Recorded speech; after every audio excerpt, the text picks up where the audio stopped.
Hey guys, this is Andrew, and I'm going to be doing Legacy Eldrazi again for GP Louisville. There have been some changes since the GP Columbus trip, after a lot of testing and trying to shore up some of the bad matchups, like Omnishow, Reanimator wasn't very good, and still probably isn't fantastic, but, and Omnishow is just horrible. So I've tried to do a little bit more with that, and then address some of the weaker areas of the deck that I ran into through the tournament. So these are the couple of the changes. So an overall view of the deck is I run 25 lands, 4 Ancient Tombs, 2 Karakas, 2 Ivugan, 3 Wasteland, 4 Cloud Post, 3 Glimmer Post, 3 Caverns, and 4 Eldrazi Temples. I don't run any City Traders. I'm not a big fan of it. I've tested with it, and I've played against it, and my version has always come out on top. So that's helpful. The Cloud Post and Glimmer Post are fantastic. They provide a lot of big mana. Incidental life gain is huge, and they allow me to activate Ivugan. I only run 2 eyes. 3 was too many. I was getting too many duplicates, and the deck, due to not running the City Traders, is more Wasteland proof because they have to hit the Ancient Tomb or the Eldrazi Temple or the Cloud Post. There's just too much for them to try to hit, and I'm not constantly sacking a land of my own whenever I play something new. The 2 Karakas don't affect me in any way, shape, or form.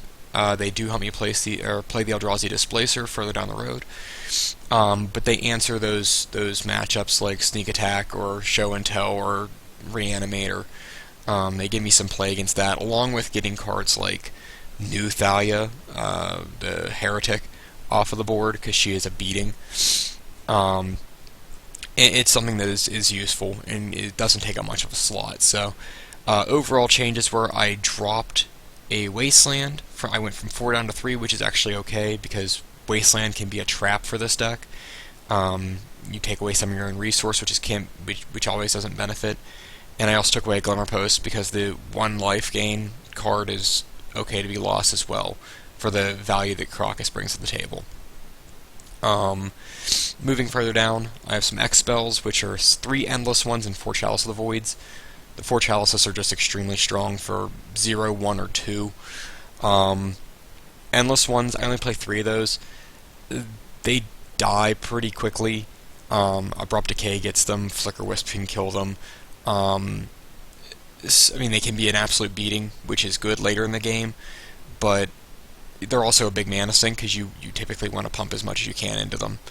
Swords of Plowshares makes them a better thing because you gain a lot of life back. Moving on to my 2 costs, I have 4 Warping Wells in the main. Card is insanely strong. It's probably one of my favorite cards in the entire deck. It hits so many valuable creatures, it stops so many powerful spells, and against things like Blood Moon, I've actually busted out 2 little Scions, or whatever the technicality one for this one is. Yeah, these ones are Scions, yeah, so they're the 1/1s. Just to get the double colorless mana, to be able to cast like Reality Smash or Thanatsir or whatever. So I do run 4 of those. They're never the only matchup I've had they've been bad in is something like Merfolk, where they don't have any sorceries, and they only have 4 cards in the entire deck that have a 1 or 2 or a 1 power or toughness in the deck that I can actually target, excluding True Name Nemesis. So they kind of go away for that matchup. I run 1 Jit, and I also run a single Spatial Contortion. Spatial Contortion in the main board is the main board answer to things like a Flip Delver, which I don't have any answers for normally, outside of like a Jit or a Sword of Fire and Ice or a Warping Wheel before it flips. So it's a big thing. Death and Taxes have become an absolutely huge deck, just because of the fact that there's so many cards been printed for it. So Spatial Contortion handles Sarah Ascendant, Sarah Avenger, I'm sorry. It also handles the New Thalia, the Heretic. It'll also handle Mirror Crusader. There's a few creatures that I listed I could not get rid of before, and this gives me that opportunity. And they can't stop it with Mother of Ruins or anything like that. So, moving over to the 3 costs, I have 2 Eldrazi Displacers. This card has been phenomenal, either from blinking my own Thought-Knot Seers, to playing second main phase Eldrazi Mimics and then blinking a Reality Smasher on their combat step to make my guys 5/5s to eat some of their guys. It's outstanding against cards or decks like Infect. It removes blockers, it removes attackers. I mean, it's just been phenomenal. I like it so much more than Endbringer. Endbringer was 6 mana, which not always a huge issue, but you still sink the mana into him. You can only use him once a turn. Yeah, he untaps, which is great. This guy you activate once and he takes care of the guy from their turn all the way to yours. And you can activate him multiple times, so against Infect he's an absolute beating. He flips Delvers back over. It's pretty good. I haven't had any complaints about Eldrazi Displacer. I play 2 of those. I play 3 Matter Reshapers. The value that can come off of this card is outstanding. I do also run a Sword of Fire and Ice and a Sword of Light and Shadow after initial testing, and I took these to GP Louisville. They were huge. I landed a Light and Shadow against Death and Taxes a couple times, and that was just, they couldn't stop my guy.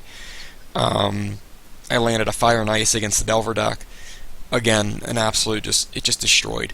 I mean, they just couldn't get my guys off the board. They were too big. They were doing too much damage. It was really nice. So the three equipments are absolutely mainstays for me anymore.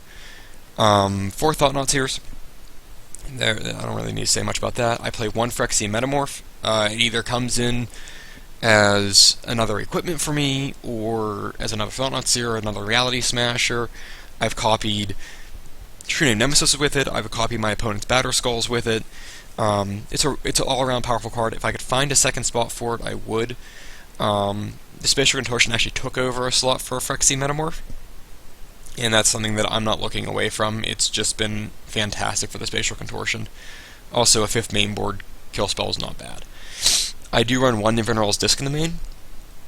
I tested with Ratchet Bomb. It's slow. It also doesn't hit everything. I tested with Oblivion Stone. It was even slower. The disc can come out, and I can sit it there against things that play, I mean, Back to Basics, Blood Moon, a variety of things that would stop me from using my mana normally. Even like Winter Orb, I get to untap something, and then I can blow the disc, and take all that away. So I do run 1 on the main. I also run another one on the side. They've been fantastic. I've set them out in the middle of a game against Miracles and just kind of sat there on it. And, if they decide they want to try to cast a bunch of Angels, or, go all in with a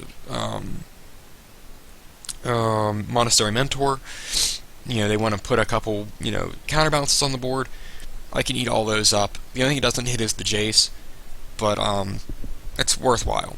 I play with 4 Reality Smashers, and I also play 1 Steel Hellkite in the main.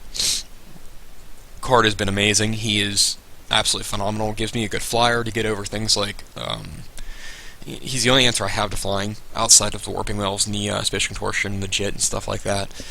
But he also can take care of problematic cards on the opponent's side. GP Columbus, I actually landed a Steel Hellkite against Eldrazi. He had 2 Thought-Knot Seers in play. He had no way to answer my Hellkite. I swung, blew up both Thought-Knot Seers, drew 2 cards off of it, took 8 power away from him. I mean, just totally, just a massive card to have. That's the main board. Moving to the sideboard, I run 1 Grafdigger's Cage, Reanimator, Dredge, anything that can use the graveyard, Snapcaster decks. I really want to dig deep if I don't really have a good answer for them. It gives me answers. 2 Pithing Needles, just a catch-all. Really good against to put on like Wastelands or Rishadan Port or Thespian Stage. Use them on a variety of things. I've also metamorphed my own Pithing Needle and took out something else. Been fantastic. 2 Surgical Extractions, again, for more of the show and tell, or not the show and tell, the Reanimator decks. It's also good to bring in against, like, Storm, taking away a couple things off of them. They can't really chain off some of their spells anymore because they don't have another Dark Ritual, or they don't have another Cabal Ritual, or you know, whatever. I bring in a lot of graveyard hate against Storm. Um, One Ratchet Bomb. Again, it's a little slow, but it hits some things and leaves my stuff standing, which is nice. I have another Spatial Contortion on the sideboard. Sorry for all the reasons I stated before. Two Sphere of Resistances. During GP Columbus, I was running a Sphere of Resistance and a Thorn of Amethyst. I changed that. The Thorn wasn't all that impactful. Alarn has become a more popular deck with the printing of Recruiter of the Guard, so there's now Blue Alarn, and Sphere kind of stops them. And what really made me make this change was I played against Mud a couple times, just online here, and I played against Lodestone Golem, which is a one-sided Sphere of Resistance for me, and I had no issues. So being able to utilize my own Sphere and really tie up some of my opponent's stuff, again, comes in against Storm, it comes in against Alern, it comes in against a wide variety of decks. It's been fantastic for me.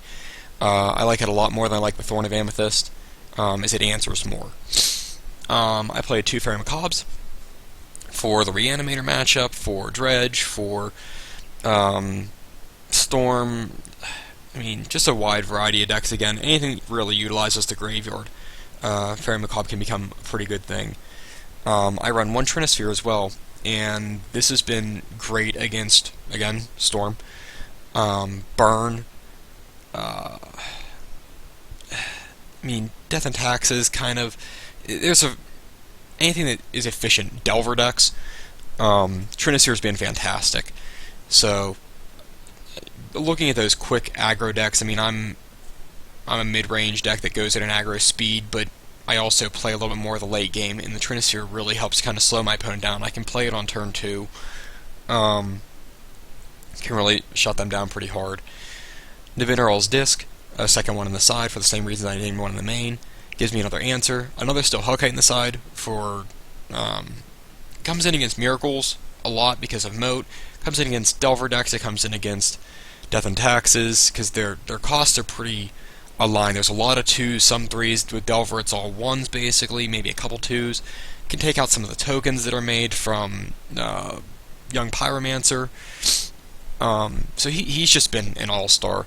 And then 1 Spine of Eshot, and this card is... It seems like an odd choice. It's really good against the Show and Tell matchup, which is my weakest matchup by far. I can Show and Tell it in, and blow up their Omniscience, or blow up their Emrakul, blow up their Gristlebrand. I mean, their Gristlebrand's going to draw them cards, that's fine. But I can get them off the board. At least the first one, and then try to worry about the second one. It's also been decent against some Blood Moon style decks, where if I get up to that 7 mana, I can blow up their Blood Moon. It's also good against Ensnaring Bridge. I don't have a lot of answers for that. In fact, I have 3. 1 in the main and 2 in the side, which is the Discs and the Ratchet Bomb. So, Ensnaring Bridge is bad. Ensnaring Bridge, Back to Basics, and Blood Moon, and Moat. Those are the 4 cards that are just crushing. Other than like Life from the Loam with Exploration and Wasteland. I lose to that pretty quick. Because I don't play any basics. And I've been talking to friends, and they suggest me to play a waste, and there's really nothing I would even cut for a waste. And the only reason the waste is good is for something like either a Ghost Quarter or a Path to Exile, which the decks that run those are very, very few and far between, so they aren't a huge ordeal for me. It wasn't enough value added to be able to run a single waste for what I might actually lose. So, that is the deck, and I will be recording some more games after this to go through some gameplay and be able to view myself for mistakes or how I could have played something better to learn from, and for other people to view as well. So, alright, thanks.